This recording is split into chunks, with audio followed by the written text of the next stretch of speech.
Olá, eu sou o Rafa e você acabou de entrar em sintonia com Vozes do Warp, o seu podcast semanal com tudo sobre o Warhammer.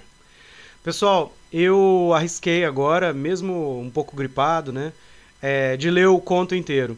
Ficou com uns 40 minutos, mas assim, eu adoro esse conto, eu acho que quem tiver perseverança, de ouvir ele inteiro, vai curtir muito. Eu estou tentando construir uma narrativa aqui sobre uma das principais linhas do avanço da história de Warhammer, que é o Rei Amarelo, Essa história se chama True Metaphysical Blades, de Chris Wright. Ela é de agosto de 2018. Ela conta a história de duas lâminas, lanças forjadas pela própria mão do Imperador, em dias anteriores ao nascimento do Império, vinculadas iguais, mas opostas, armas destinadas a serem empunhadas por dois dos maiores heróis da Era das Trevas. E assim como as lanças, Apolínea e Dionisíaca, são iguais e opostas, assim também são aqueles a quem foram concedidas.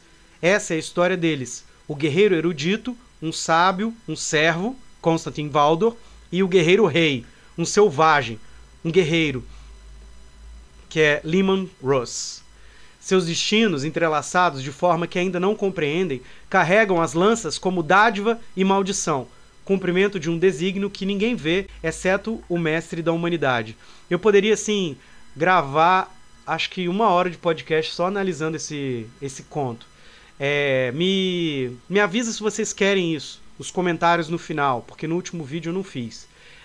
Bom, eu vou deixar o conto falar por si mesmo, segue a vinheta. Espero que vocês curtam tanto quanto eu curti gravar.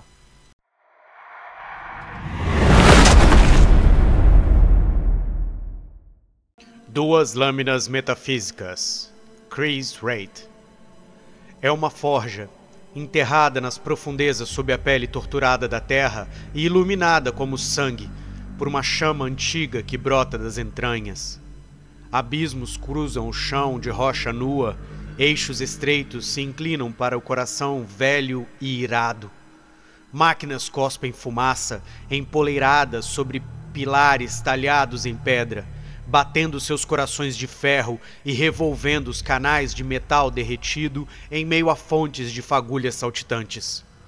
Almas mortais trabalham entre essas máquinas, seus rostos ocultos, suas mãos envoltas em faixas de aço, portam o ícone dos sigilitas, sobre túnicas de um verde floresta chamuscado, e nada dizem, pois seu serviço e sua missão exigem apenas diligência muda.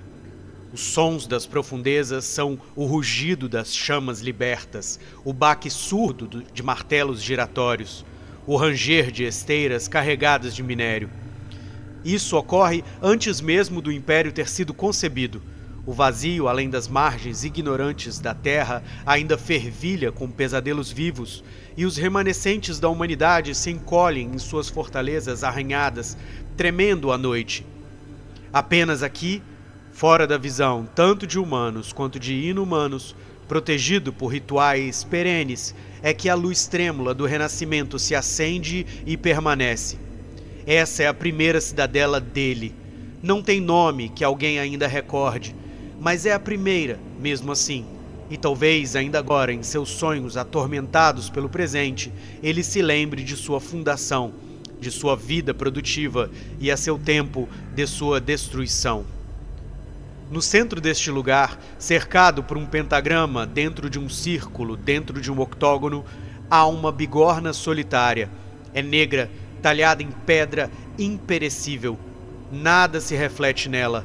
A luz é engolida, sorvida, abafada. Um anel de colunas ergue-se no perímetro, desaparecendo lentamente nas alturas enegrecidas pela fuligem. São 20 colunas, marcadas com símbolos arcanos, difíceis de distinguir à luz instável das brasas. A fumaça está por toda parte, chiando e deslizando pela escuridão, tornando difícil ver quem está lá e quem não está. Às vezes, parece que uma figura se reúne ao redor da bigorna. Às vezes, nenhuma. Uma figura encapuzada atravessa o chão inacabado. Seu andar é suave, sua postura ereta, embora isso também não dure para sempre. Este é Malcador, em seus dias anteriores, antes mesmo das muitas cicatrizes e feridas. Seu capuz está arriado e sua pele exposta é firme. Ao contrário das sombras na fumaça, ele é distinto, de contornos nítidos. Parece que está ali há muito tempo, subterrâneo e paciente. Ele olha para cima, onde um campo suspensor cintila. Girando dentro daquele campo estão 2 longas lanças, cada uma incrustada com mecanismos de energia e circuitos de poder. Ambas são enormes, grandes demais para serem empunhadas por mãos humanas, não aprimoradas, e por isso são um presságio do que está por vir. Elas são uma promessa, essas lanças, lanças gêmeas do destino, lançadas num mar turbulento. Malcador as observa por um longo tempo, estudando cada linha e ponto de equilíbrio. São instrumentos rancorosos, cintilando com sede de matar. Mesmo isoladas de uma mão guia, parecem ansiosas por matar e capazes disso. Vocês têm nomes? Pergunta Malcador com uma voz ainda não corroída pela idade e pelo cinismo que virá. 2 lâminas prateadas. Vem a resposta da fumaça, refratada e refletida sobre sua origem incerta. 2 princípios: intoxicação e contenção, fluxo e êxtase. O dionisíaco e o apolíneo. Malcador bufa. Velhos deuses, diz ele, para um mundo sem deuses. Ele não permanecerá sem deuses para sempre. Talvez.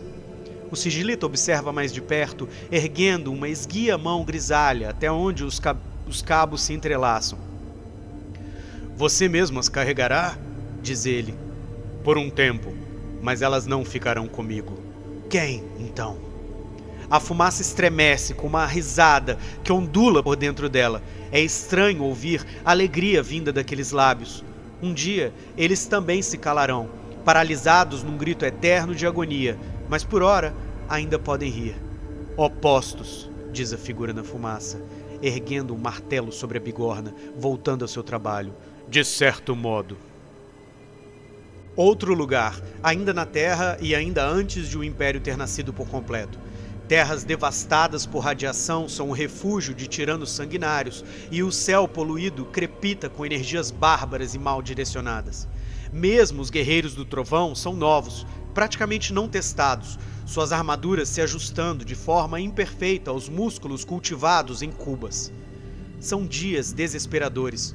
Um organismo é mais vulnerável em sua infância, e apesar da longa gestação dos planos, essa criação ainda pode ser extinta.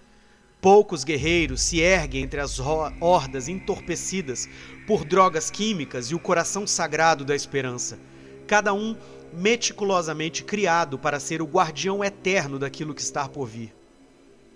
Seria ele o primeiro de todos, ou apenas o maior dentre os que sobreviveram às primeiras fornadas? Talvez nem ele saiba, e tampouco se interesse em descobrir, pois Constantin Valdor não é um homem curioso. De fato, ele não é um homem, ao menos segundo a medida comum. Foi esticado, esvaziado, perfurado, dissecado, antes de ser remontado numa forma superior. Uma que se impõe sombria sobre essas terras meio desertas. Ele já contemplou muitas delas até agora, trazendo consigo a vingança por faltas antigas e meio esquecidas. Sua expressão austera permanece impassível enquanto muros são derrubados e cofres desvelados.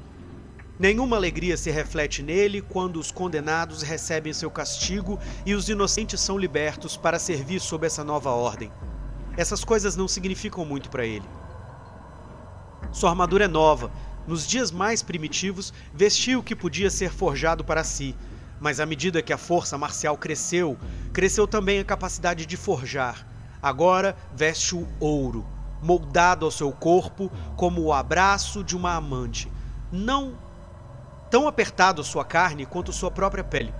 Cresce entre aqueles que compreendem o equilíbrio dos poderes, do passado e do futuro, que apenas um punhado de almas será capaz de rivalizar com Constantin Valdor quando ele estiver trajando essa armadura, pois nele o passado e o presente se fundem, esmagados rumo a uma singularidade de perfeição, embora ele jamais a reconheça, pois só enxerga falhas. À sua frente, ventos secos deslizam sobre as salinas abrasadas. Os céus estão imundos, riscados por rastros de fumaça e fuligem. Um exército cambaleia em sua direção, levado à guerra sobre o dorso de semi-esteiras vazando óleo e caminhões bélicos. Dezenas de estandartes tremulam e estalam nos ventos salobros, revelando uma vintena de feudos e lealdades, nenhuma das quais destinadas a sobreviver ao dia. Eles já estão atirando, sulcando o chão com metralhadoras giratórias e canhões de projéteis. Valdor permanece imóvel. Seu modo de guerrear começa sempre com o estudo, a avaliação, o julgamento, e só então a ação. Isso o faz parecer passivo, mas é apenas uma quimera. Ele é mais ativo do que as centenas que correm em sua direção, apenas não fisicamente. Ele está acompanhado por 20 de sua ordem. Como ele, estão revestidos das novas couraças de auramita, e seus altos elmos brilham e cintilam sobre o clarão salino. Como ele, eles também não se movem. Uma linha de infantaria delgada, uma fina película diante de uma manada galopante de fúria mecânica. Eles esperam, esperam e esperam. Quando se movem, por fim, é impossível dizer o instante exato em que a mudança ocorreu. No momento em que você percebe, já não estão parados. Eles já estão em seu segundo ou terceiro golpe e, muito provavelmente, você já está morto. Valdor está à frente, conduzindo os demais nessa dança geométrica de matança. Se devidamente compreendida, também carrega uma dimensão ritual. Todas as suas mortes foram escolhidas naqueles segundos silenciosos antes do impacto. Agora, ele apenas executa um padrão. Um caminhão com uma semi-esteira avança direto contra ele, vomitando gás de escape e cuspindo balas como uma fileira de metralhadoras rotativas. E por um instante, parece que ele será atropelado. Mas então, ele já está abrindo caminho através do veículo com golpes largos de uma arma que exibe uma coroa dourada prateada em movimento. Os eixos partidos voam em direções opostas e as placas de blindagem giram e espiralam. Quando atinge o bloco do motor, provoca uma explosão que devora toda a estrutura cambaleante, pela qual ele passa incólume, com as chamas se agarrando contra ele como carícias arrependidas. Os inimigos sobreviventes saltam de suas montarias para enfrentá-lo, atraído como vespas ao açúcar e tornando destemidos pelos coquetéis de narcóticos de combate. Ele mal os percebe, sua lança golpeia, varre, bate, perfura. Ele busca uma única alma, a líder desse insulto heterogêneo à visão do imperador, e não demora a encontrá-la. Não há como saber exatamente o que essa pessoa fez com sua carne para se tornar tão poderosa. Ela é mais alta do que deveria, mais larga, inchada, com músculos forjados por estimulantes. Sua coluna é uma teia de tubos de nutrientes. Sua mandíbula inferior, uma grade de mandíbulas ensanguentadas. Campos de dispersão fazem seu contorno tosco se desfocar em movimento. E um grito de Vox acompanha cada gesto. Um crânio negro foi estampado sobre o peitoral enferrujado. Talvez seu próprio emblema, talvez o do seu clã, ou ainda um sinal de lealdade a alguma força mais esotérica. Mas isso pouco importa, pois tudo está destinado à destruição. Ela investe contra Valdor como uma aranha presa por grampos metálicos, o grito do Vox subindo a volumes de estourar os tímpanos. Cada um de seus braços termina em uma serra circular giratória, golpeando e esfaqueando em espasmos bruscos. Por um instante, Valdor hesita. Esse fragmento de tempo não é perceptível para quem ele matará, nem para os servos dela, talvez nem mesmo para seus próprios aliados. Ele hesita porque sua lança o está iluminando. Em meio ao movimento e contra-movimento, a ponta da arma permanece imóvel, e nesse segundo você poderia jurar que tudo na criação gira em torno dela. Então ele a move, cravando a lâmina com um golpe fechado, despedaçando a placa craniana e cortando toda aquela carne hipertrofiada por estimulantes. Quando o fio encontra a carne, sua mente se inunda de revelações, verdades, profecias, interpretações. Ele conhece o nome que lhe foi dado, Rebecca Sovacache, e vê seu nascimento e infância, os abusos que sofreu, as escolhas que fez, como teve de abraçar a violência ou ser destruído por ela, e como sua alma lentamente se ressecou em meio às atrocidades, até tornar-se agora o próprio monstro que um dia temeu, sem outro destino além da extinção. Então, ela está morta. O fio de sua alma cortado ao meio por uma explosão de sangue. E as visões se desfazem no nada. A lança apenas revela a verdade, e somente quando o golpe é desferido e concluído. Suas palavras são de fracassos e compromissos, e o portador é relembrado da mortalidade de suas decepções intermináveis. Mais mortes se seguem, fluentes e impiedosas, até que os veículos fumegam sobre o sal enegrecido e os tecno-guerreiros sobreviventes suplicam por clemência. Clemência que não tem lugar nesse tipo de campo de batalha. Valdor se afasta da fumaça, deixando que seus companheiros terminem o trabalho. Ao fazer isso, sente a voz de seu mestre em sua mente, como tantas vezes acontece quando a tarefa é concluída. Agora você entende a arma, transmite a voz. Ela revela verdades, responde Valdor. Ela busca a imperfeição. O Senhor a entregou a mim. Ela seria ainda mais poderosa em suas mãos. Algo como uma risada suave, embora já mais fria do que costumava ser. Ela não amplia seu poder, Constantine. Ela o restringe. Matar se tornou fácil para você. Então será útil ser lembrado das histórias de alma de suas vítimas antes de ceifá-las. Valdor pausa, absorvendo aquilo. Nunca foi capaz de contestar uma ordem de seu mestre, e sabe perfeitamente o motivo. O Senhor me disse que haviam 2 lâminas como esta, disse. Onde está a outra? Mas não há resposta. Valdor sente a retirada daquela mente colossal, e então resta apenas o sol velado pela poeira, a chama fedorenta e os últimos gritos dos moribundos. Outro lugar inimaginavelmente distante no espaço e no tempo, embora também consumido por chamas. A roda de fogo, como será chamada depois, em reverente menção ao inferno de seu vácuo inquieto. Mundos inteiros perdidos em plumas carmesim de ira em constante mudança, com as estrelas tremeluzindo por trás dos dissipadores de calor que cruzam sistemas inteiros.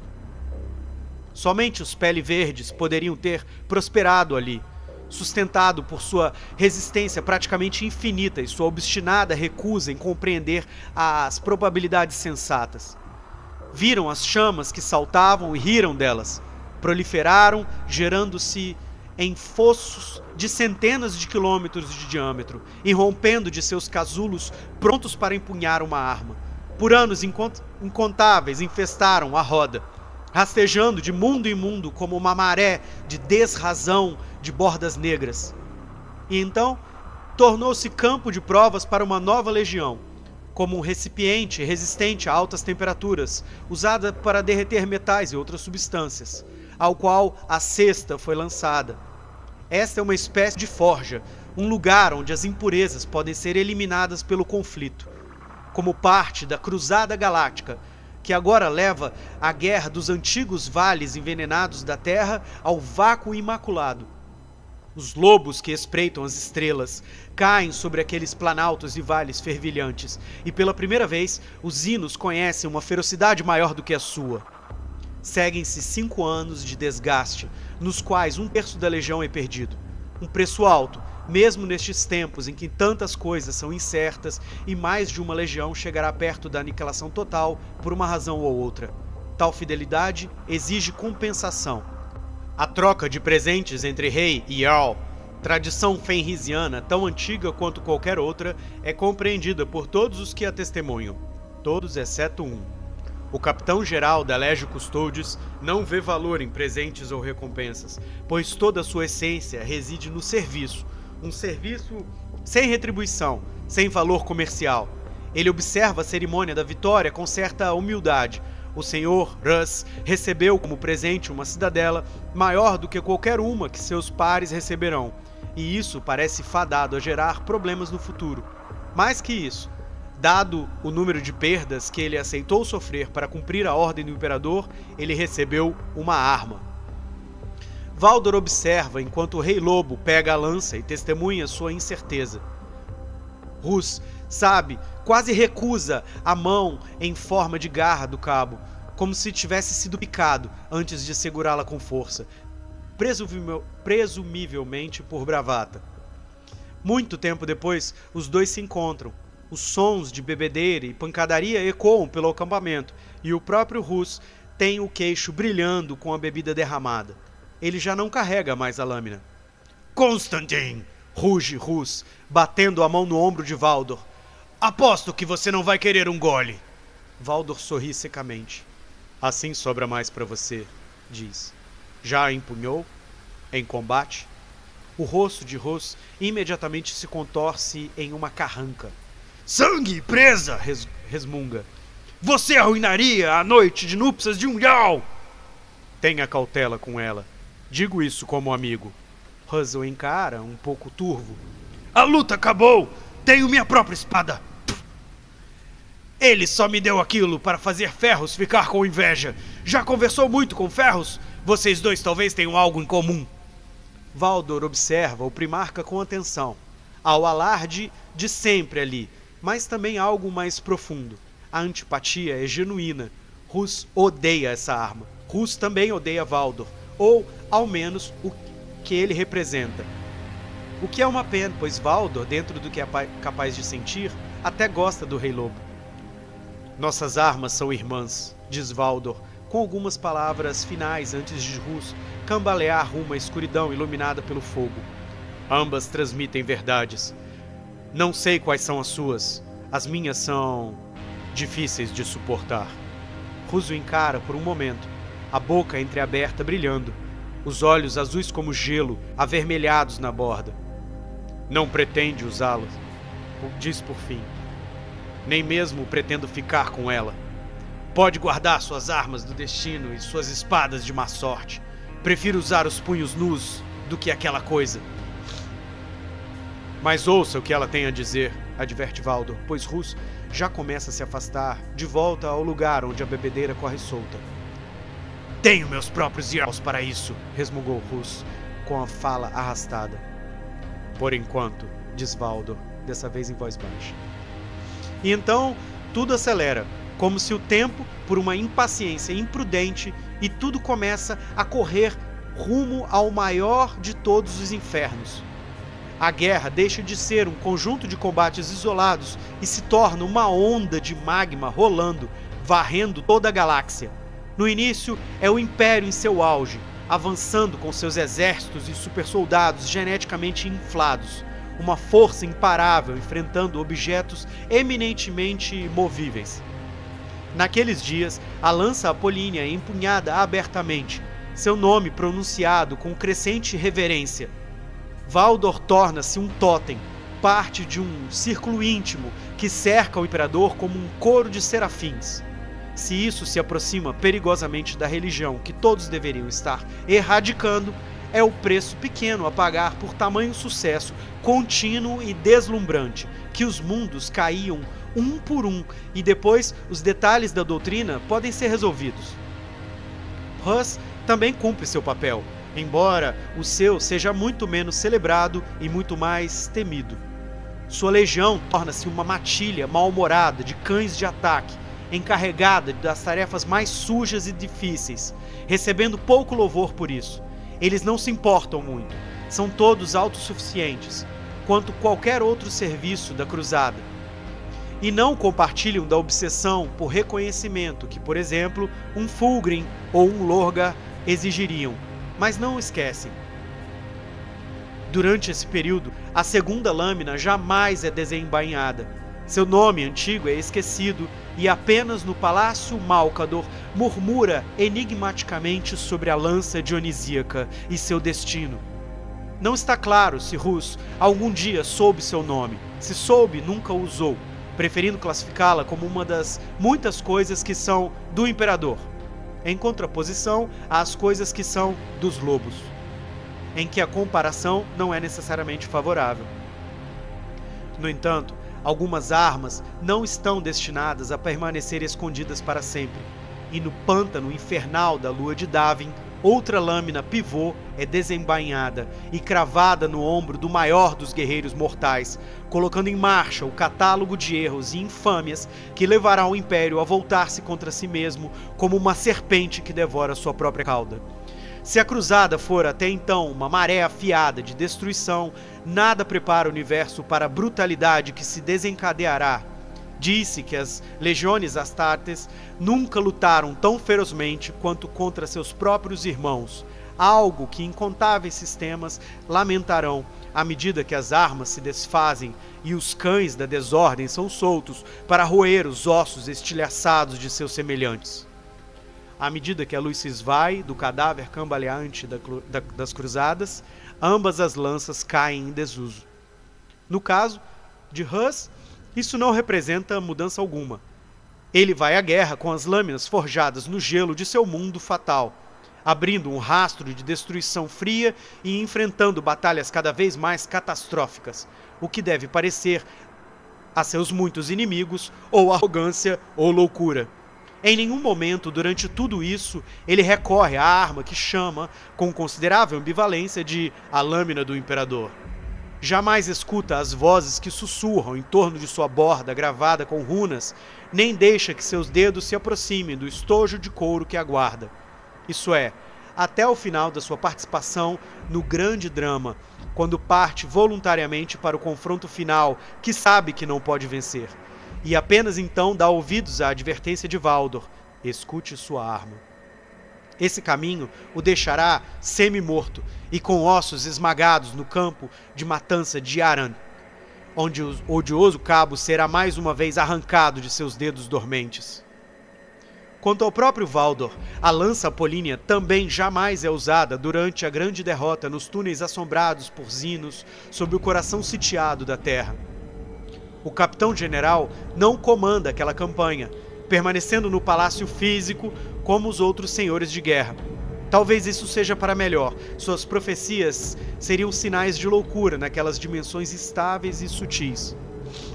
Somente quando o cerco é concluído e o mundo-trono é tomado pelo punho cerrado dos traidores, é que ele empunha novamente a lança reveladora de verdades, sabendo que em breve ela estará engasgada com o sangue que será forçado a derramar.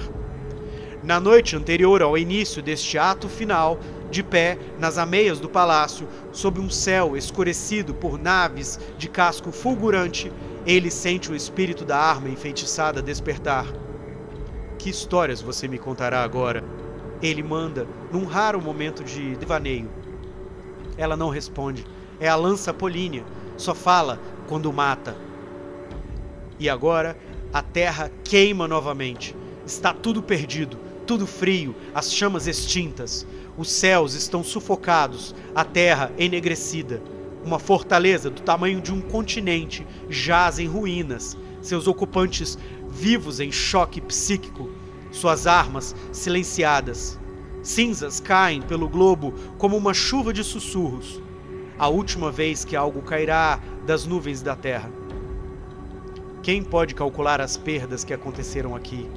É uma tarefa que jamais será realizada, por mais que os adeptos de um império obcecados por números tentem catalogar a destruição. Uma nova era nasceu, uma era que durará 10.000 anos até seu fim. Uma era trôpega, estagnada, que verá o último vigor da cruzada se apagar e ser esmagado por uma era de esquecimento e abafamento.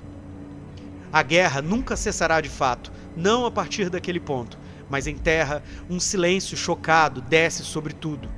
Por um estranho e breve intervalo, com uma respiração contida após o trauma, o mundo permanece estático. Os titãs sobreviventes são como estátuas envoltas em névoa no horizonte cinzento.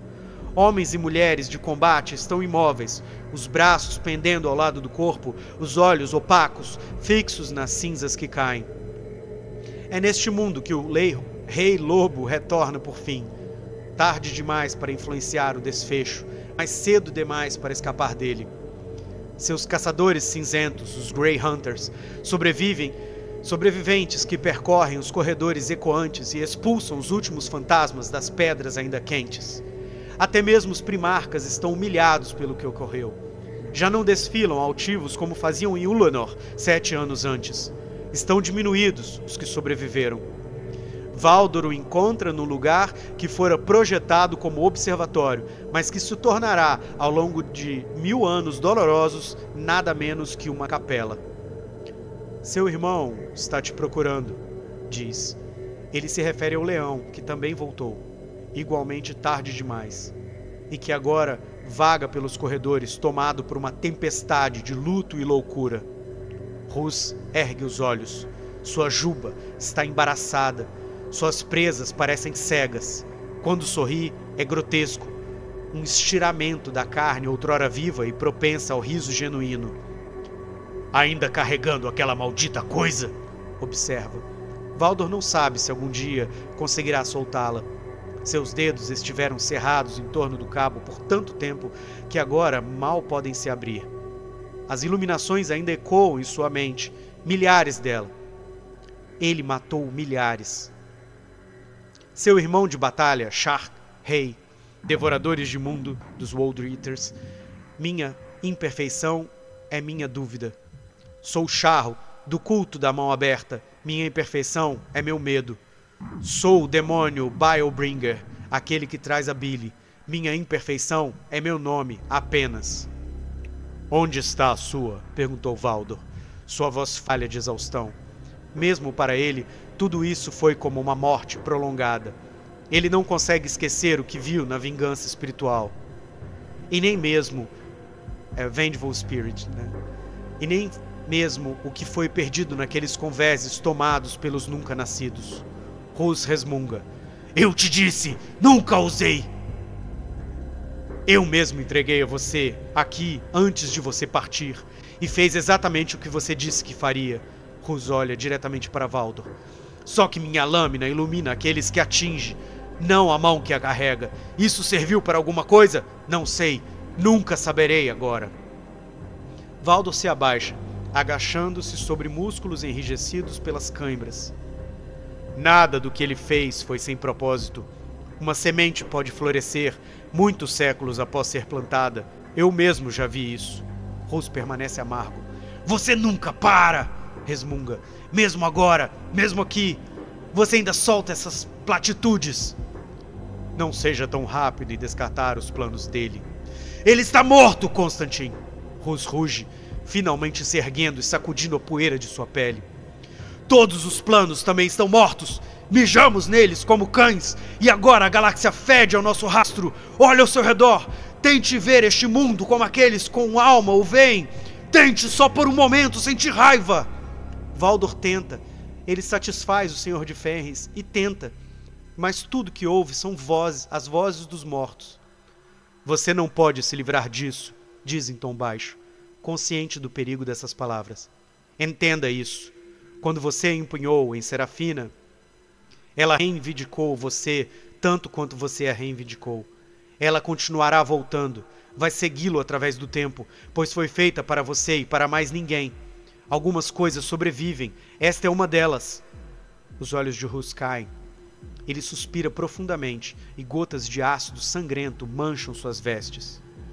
Você sempre aceitou seu destino, diz. Mas eu nunca consegui. Achei que foi por isso que ele me fez como eu sou.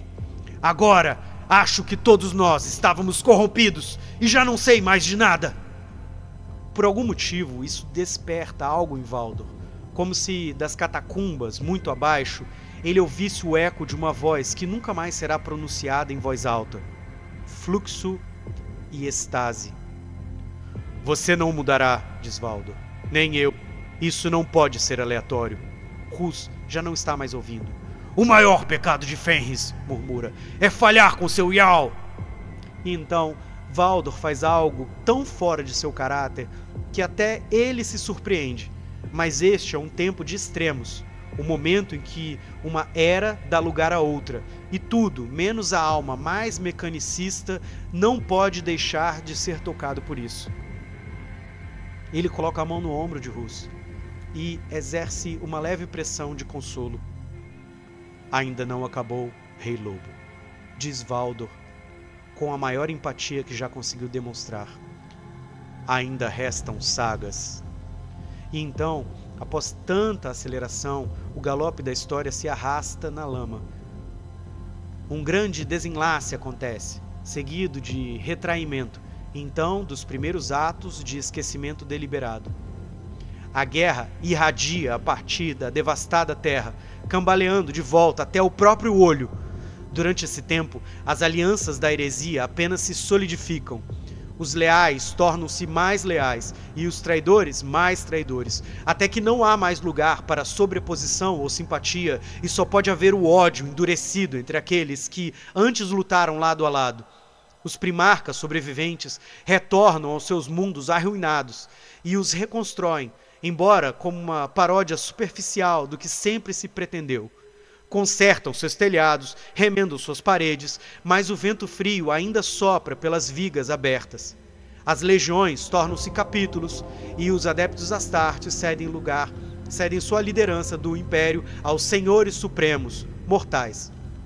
Doravante, os fuzileiros espaciais serão apenas uma sombra de sua antiga força, um bando disperso de fanáticos implacáveis lançados pelo vácuo morno, agarrando-se a seus rituais e juramentos, mesmo quando esses perdem o sentido. Talvez entre todos, os lobos permaneçam mais fiéis ao que eram. Continuam evitados por todos os outros, temidos por seus inimigos e indignos da confiança de seus aliados. Os ignorantes os acham demônios, os instruídos os acham hipócritas, e ambos estão errados e certos, pois o universo tornou-se um lugar onde o instinto colide com a mão morta do zelo. A presa, The Fang, o primeiro dos dois presentes do imperador, a Rus, é finalmente concluído. Erguendo-se em meio às nevascas intermináveis, em desafio beligerante. Novas campanhas são lançadas em nome do Pai de Todos, e se agora são conduzidas com maior severidade do que antes, não há menos comprometimento. Em tudo isso, as proas cinzas, trovão, da frota de Rus cruzam o vazio com seu primarca à frente. Rus nunca usa a lança como prometeu, embora frequentemente ela esteja ao seu lado, carregada por algum outro retentor de confiança ou pendurada silenciosamente nos salões de honra. Os Scouts começam a zombar dela e a chamam de o vira-latas derrotado, um cão magrelo que ronda a lareira em busca de migalhas de seu mestre indiferente. Eventualmente, ela vai parar em um mundo santuário esquecido, batizado em homenagem a um senhor lobo morto, e é deixada lá como penitência por pecados passados. Por um tempo depois disso, parece que nada mais mudará.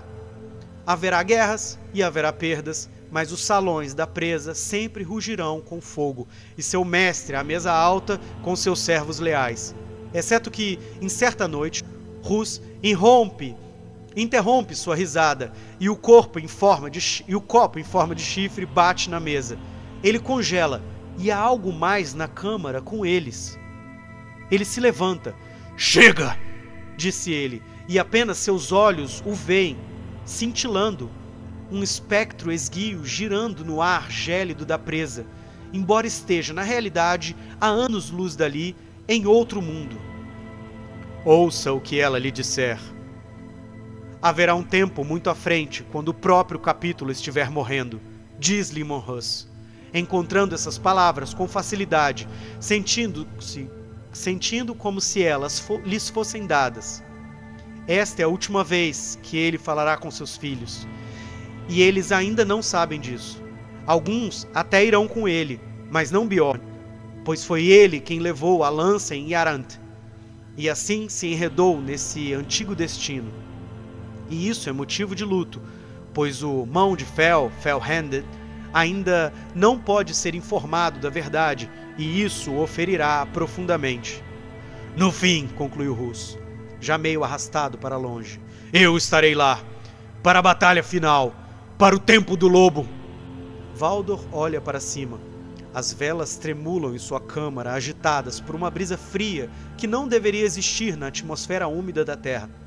Ele olha pela janela e primeiro vê montanhas azul escuras contra uma noite fenrisiana.